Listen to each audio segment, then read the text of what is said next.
Welcome, everybody. Good to see everybody in another Sunday talk. So, we're here today in a very special topic. We're going to talk about war on a spirituality perspective. And I would like to introduce my nephew, Danel Steagal. Daniel is studying in Chicago. He's right now speaking from Sao Paulo, Brazil. And he has studied Spiritism since birth. So, he has given this particular talk at this three different times. And I would like to just welcome you, Danielle, and thank you for being with us. Thank you, Marina. It's a great pleasure to be with everyone this morning, afternoon, depending on where you are. Talking about a very important topic and unfortunately very current topic. That's the war. And I will invite you to interact with the chat, making questions. I plan a small talk followed by questions, and feel free to send those. Just to align on expectations, I don't plan to make any judgment of this current situation or any forecast looking forward. I plan to talk about war in a more broad way, using the Spirit's book as the main source, and also some André Luiz books where he narrates the spiritual part of the Second World War too, and try to bring some recommendations that can apply for us in this moment and in these settings. So no political judgments, nothing about what's currently happening, but a more broad view of the war. And to kick off, I would like to talk about the motivations of the war. Why does war exist, and what um, drives man to war? And Kardec actually makes this question on the Spirit's book, is question number 742. And the Spirits answer that material interests drive man to war. So when animal nature predominates over the spiritual one, and the passions overflow, aiming to satisfy your selfishness, then uh, man can be driven to war. So material interests is the key here. That could be land, it could be natural resources, it could be enslavement of people, but always aiming something, a material gain. And the Spirit's book says that in state of barbarity, the nations only know the right of the strongest. So that's why the war is kind of a normal state for these people. But when we start to make some progress, then war is no longer a, a normal state, but actually we start masking the motivations for war. Instead of claiming directly that the war is due to a material interest, we'll say that war is to retake a holy land, or it's to save people who have a different religion, or it's a special operation to guarantee peace and the order in the world. But yet, if you dig a little bit deeper, you'll notice that the war is in fact something material, is a material interest. And why is this important? Well, Spiritism teaches that everything that's material, our body, our money, our role, it's transitory. So it's just for a little while.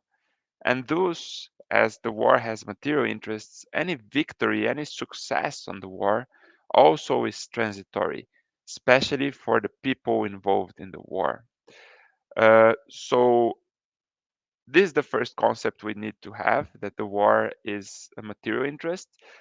Chico Xavier, when he was questioned on Pinga Fogo program about the war, he also gives a good motivation for the war, said that the war is actually a consequence of hate that we feed in domestic life and that we externalize it into the public life. So many times these conflicts that will generate a war in the future, they are feed actually in our houses, in our families, in our domestic life. That's why it's important to have a peaceful environment and try to manage this from early on, uh, and avoid that this is externalized into the public life. But of course, as man progresses, the war that was once a natural state and now it's somehow hidden but still happens, it's going to become less frequent and even disappear because we are going to start avoiding its causes, or we are going to seek to resolve our conflicts in other ways with more humanity, different. In a different way. So, as I said, that war is a material thing. As we evolve as spirits, as we become closer to perfection, we give less importance for material things, and and so it's even easier to resolve those conflicts without blood, without destruction. So that's the first concept that we have to have on the motivations of the war. So that's the reason. Um, Now I want to talk a little bit on the utility of the war, because if we see war, then it's because God allows it to happen. And so we need to question ourselves, why does God allow us to have war? Of course, that God is all love, so no one incarnates with the mission or with the plan to cause a war. Of course, this is not the plan into anyone's life. But in our free will, we can end up causing this as a failure. So, if we especially let ourselves to be carried by material passions, by pride, by selfishness, by material ambitions, then we can uh, provoke a war, especially if we are in a leadership position. That's why one of the reasons why leadership positions may bring more responsibilities, and it could be dangerous if you don't know how to manage these material ambitions that it can create. And Kardec, in question number 744 of Spirit's book, he asks the spirits, what's the utility of the war? So why? Uh, what's the intention of God when He allows the war to happen? And when I first read this answer of 744, the question, uh, I was it was provocative for me because it was a apparent contradiction, because the spirits answered that Providence authorizes the war to promote freedom and progress. And I looked at that and said, how can it promote freedom and progress if there is destruction, if there is enslavement of people? But then, if you stop and think a little bit on that, you'll see that all this enslavement, all this destruction is temporary. The wars that happened in the past, they have their effects, of course, but there is no longer destruction there. There is no longer enslavement of people there. It was temporary. Um, and we also see in Spiritism that we understand that the common struggles and the sufferings strengthen the people's union. And this was brought society together in the first place. So by having uh, to hunt and we have hunger, by having to protect ourselves and shelter, um, this brought society together in the first place.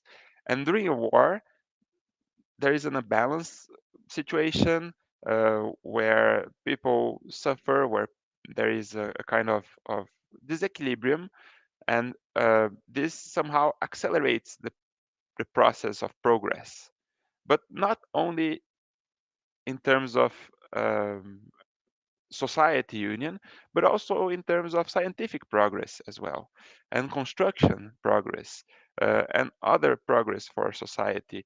So we see the Cold War, for example, promoted the space race. The Second World War promote a huge development in terms of food and eating, because uh, the nations needed to feed their soldiers overseas sometimes, and so they focused on improving the technology of conserving foods, on producing foods, and so those things help are beneficial to a future progress. Imagine a very peaceful world where everyone has everything, everyone has health, everyone has food, everyone has everything they need.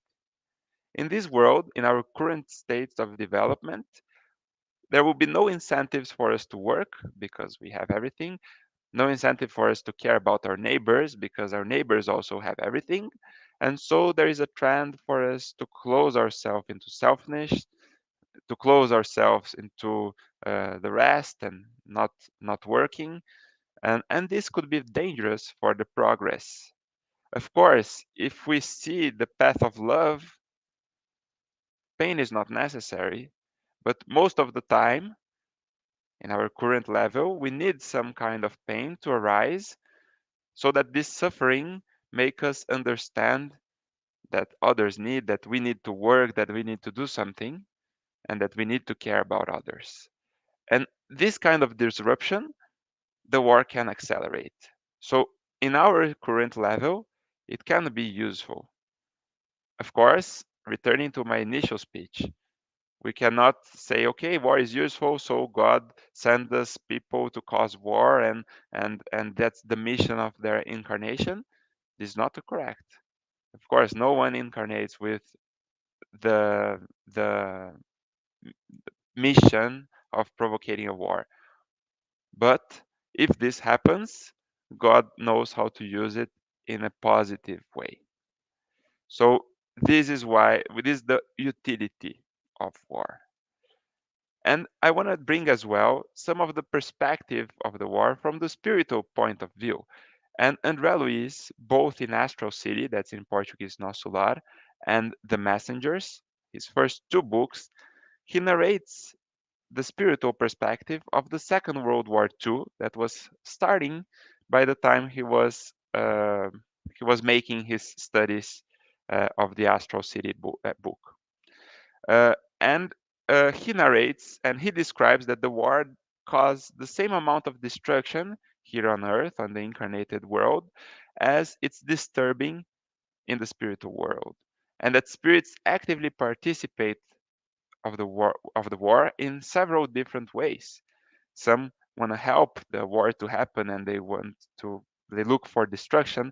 Others want to help to stop the war and to help people that die to be helped. Others they just have some kind of panic and apprehension, especially because they have some incarnated friends and they are worried about them. So let's try to understand a little bit of each of those kind of spiritual participation of the war. Let's start with the ones that want to cause the war. The question number 542 of the Spirit's book warns us that there are spirits that seek for discord and destruction, and that those spirits are delight with war, and they act to drive man to war. So there are some spirits in this level that want to see the war happening just for the pleasure of having people suffering and having people fighting against each other. And Andrea Luiz describes this as like dark bands of ignorant entities surrounding European nations by that time, driving them to new crimes. And he also mentions that centralized governments lacking waiting bodies are more vulnerable for this kind of influenciation because there are fewer people to be influenciated by those evil spirits. uh, and it also becomes harder for the collaboration of higher hierarchy spirits that want to help. So this makes more difficult for them to support when there is centralization. Um, and André also describes that in this kind of situation, the aggressor countries become the center of these evil forces, and their people, of course, with the exception of some noble and wise spirits in their mindsets, they are kind of intoxicated by the contact with the elements of perversion that they create. So here we need to make a stop and think of how this can happen. So we know that our minds, what we think, creates something, right? It's not spiritism teaches this. So when you think something good, you project something good to the environment. When you think something bad, you project something bad to the environment. And during the war, many people think about hate. They think about panic. They think about uh, killing one another, and all these negative thoughts, they kind of create a more severe, a more thick atmosphere around the planet, mental atmosphere around the planet, and especially in the countries directly involved in the war. And this is what influenciates people. Um, and and this is a very important concept that will come back later on. Um, so yes, it's interesting that Andrea Luis points that the aggressors are not enemies, are not actually there is no hate around them. Uh, because of course they're still learning, they're still in their progress, and they will be the most affected in the end, because as I mentioned earlier, all victory in material aspects is transitory.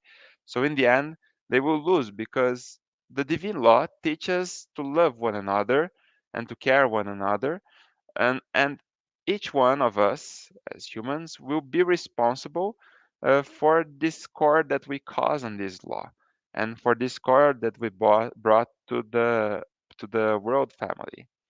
um, so of course that the aggressor nature nations um, have this share of responsibility, especially the leaders, the ones that are um, leading the people at that time. So they will be responsible. And that's why we should also include them in our praise if possible, because they are also they will also be very responsible for that. And when I first give this lecture in the youth group that I coordinate, there was a very interesting question about the soldiers. So, okay, I understood that people that caused the war will be responsible, but how about the soldiers? Sometimes you're a good person in your country and you receive a mail letter saying that you need to go to the war, and you don't actually agree with the war, but how responsible are you in that? Like, should you go to the war, and how responsible are you? So of course the circumstances can put us in different moral dilemmas and can put us into various difficulties, but shining our light, it's only up to us. So of course the soldier needs to follow his citizenship mandate of going to the war. But the way he behaves in the war is only up to him. So if he is pleasureful about killing and killing just for killing, then will be responsible for that. If he's driving a tank of war and he just want to pass over people instead of deviating, just for the pleasure of, of passing above people or above cars, then he will be responsible for that.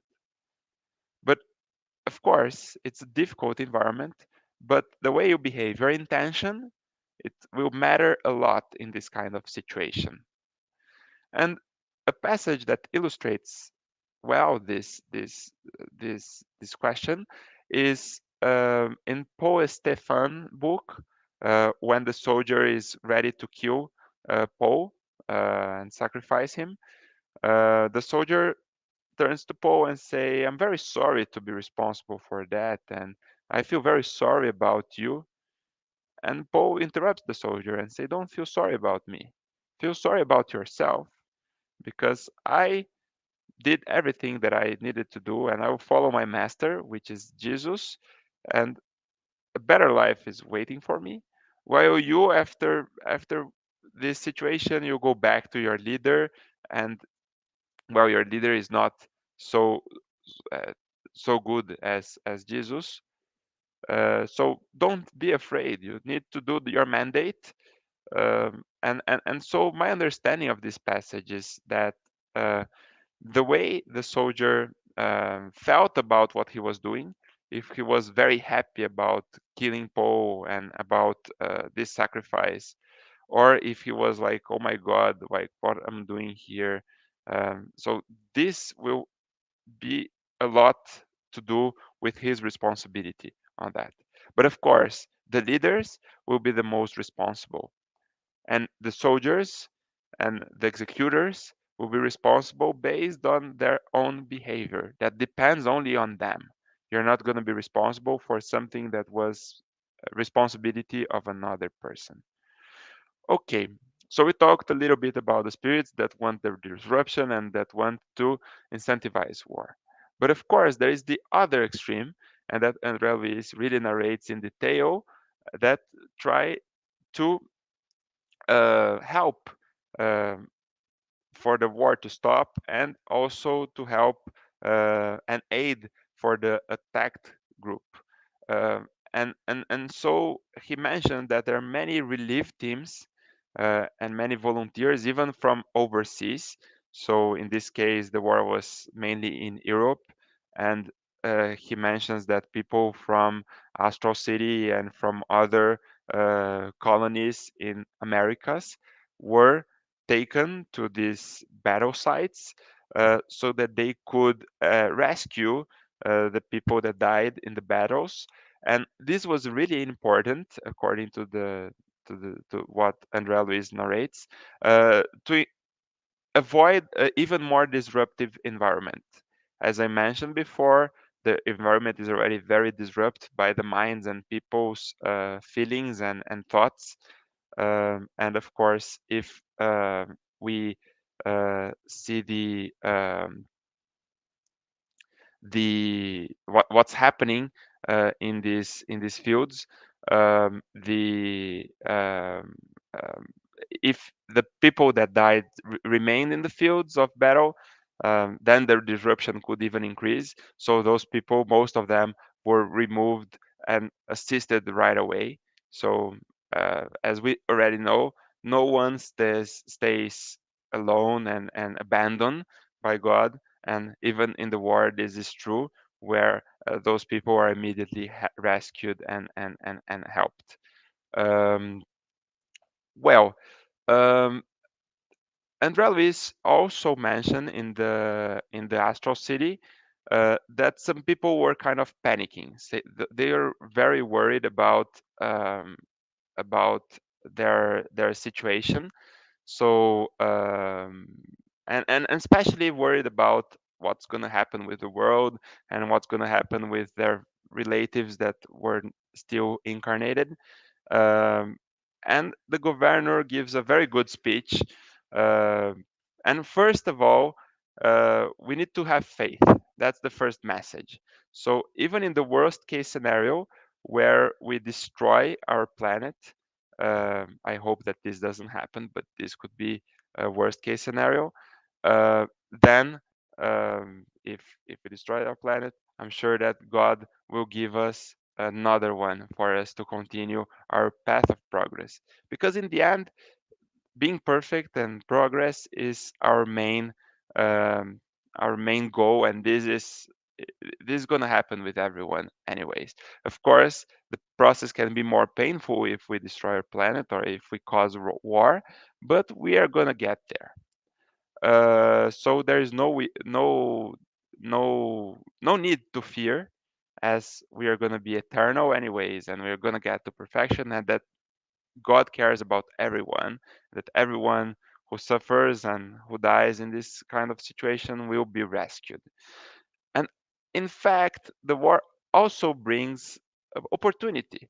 If you look around, there are many people in need for different reasons. Some are worried and panicked. Some are um, in a material need, uh, and and this arises opportunity for volunteering, for working, for helping, for some kind of goodwill and supporting your neighbor, which is always helpful for our own progress. So this could be something very important.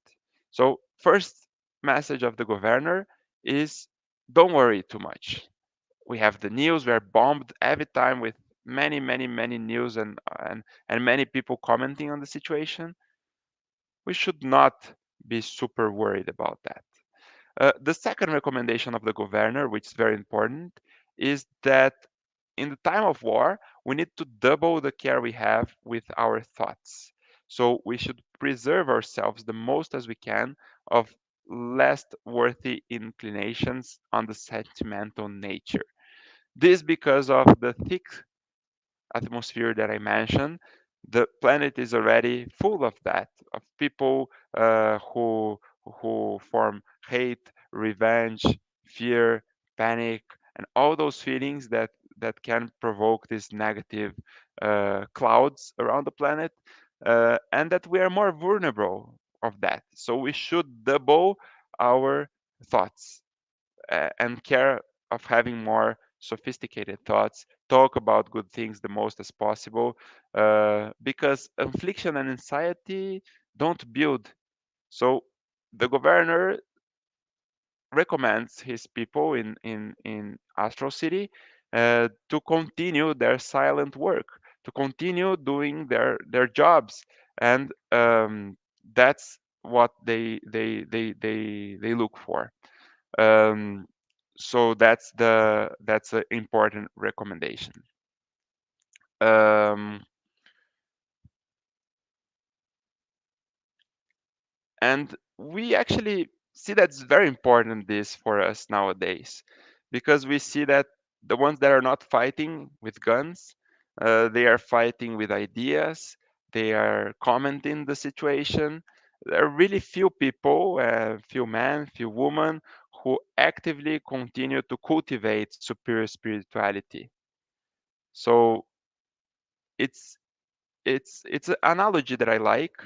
It's that in the darkness of the night, it's when the stars shine the most. So this is to say, let us make our light to shine. And in these moments of war, of destruction, it's the most important time for us to make praise, for us to seek for harmony, for us to seek for union, first in our family, then in the community closer to us, then in a more broader community.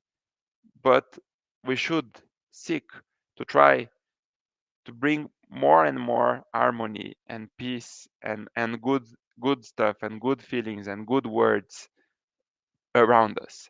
So if I wanted you guys to remember one single thing of my presentation, is that be careful and watch out with everything that we are exposed. All this negative and negativity, it's dangerous for our own harmony, for our own health, and we should have big faith in this moment to keep on working and helping others, and try as much as we can bring good words, good things. Try not to fight even in the ideas field. Try not to fight even with family around you, because all of this is kind of contributing with the night that we are going through. And I know that we can all overcome this if each of us, as little stars, can make our light to shine. And this does depend only on us, does not depend on the external environment. It's something that comes from inside out. So that's the most important thing for us to remember. So that's were the key messages I had for today.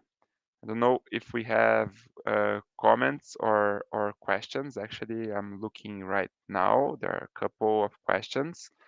Um, so Marina asks here, how can each one of us contribute to peace during time of war? What is the best way to behave? I think I was talking a little bit about that. So the first thing we can do is not to uh, even make the situation worse. So every time we say bad things about people involved on the war, we take position of either of the sides, we comment this with our friends, it's a kind of contribution for the war.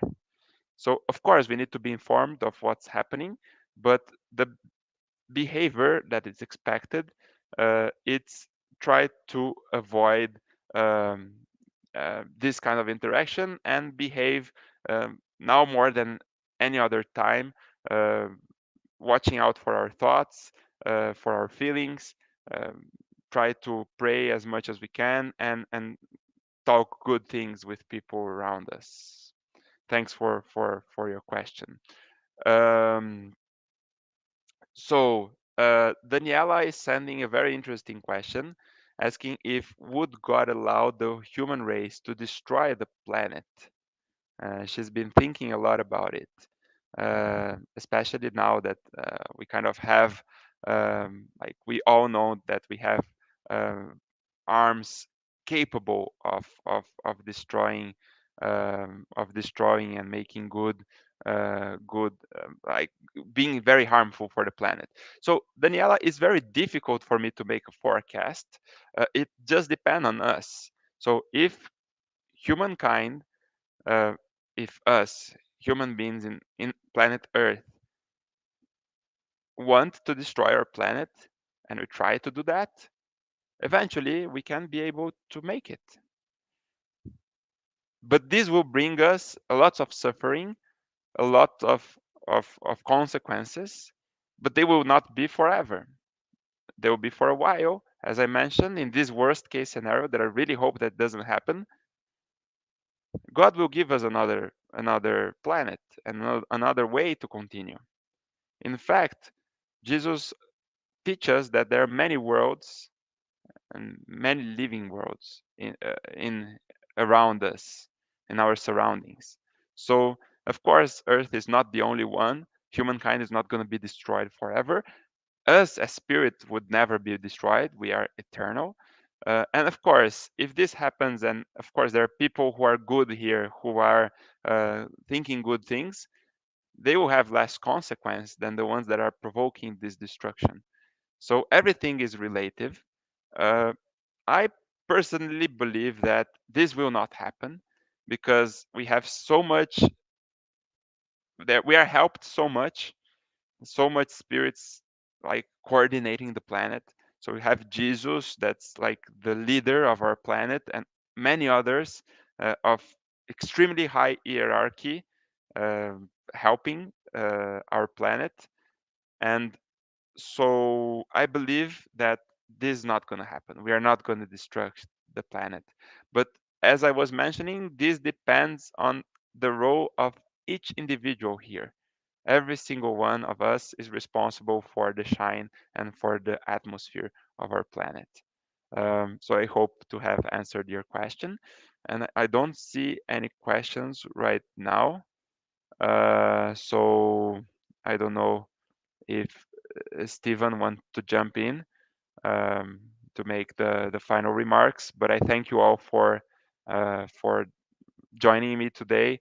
Um, I'm happy to share my contact. If you want to email me or reach me out through other sources, I'll be happy to chat about that. And I wish you all a peaceful and great week and great Sunday. And yes, thanks a lot again for the pleasure of the invitation. And Stephen, I give the word back to you. Thank you, Danny. Very insightful, very comforting, and indeed, it is it is it is upon us to decide what we want. You know, and even though you don't know what to do, you need to do starting with your home, the way you treat your kids, the way you treat your family members. So everything starts at home. So it's up to us, you know, literally. Well, Danny, thank you very much for your time. I know it's very early for you. Enjoy Brazil. Enjoy mom. Our wishes of good Mother's Day for her next Sunday. And thank you, Marina, for allowing bring you here. Her idea to have you here with us this Sunday, it was amazing. Thank you very much. Okay, so I want to say thank you. Again, don't miss our lives every Tuesday and every Thursday, 7:15. study group on Wednesday, 8 o'clock, and also virtual healing at 8:30 every Tuesday on our YouTube channel. Okay, so thank you very much, and let's do our final prayer. Danny, would you mind to do the prayer for us? Yes, let's focus here Okay. together.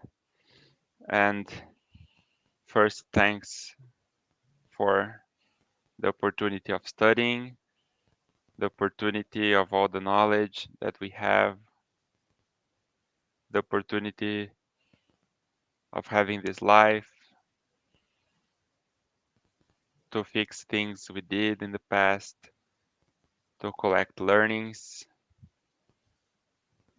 to make new friends, to give a step towards our development and our evolution. Would like to make a special prayer for our planet, our leaders, that those spirits that guide our planet, that guide humanity, can help those governments and those leaders to take the best decisions for the planet, for humanity, bringing peace, bringing union, bringing love. And that these same feelings can be in our hearts, in our daily life, in our jobs, in our house, with all of the people around us.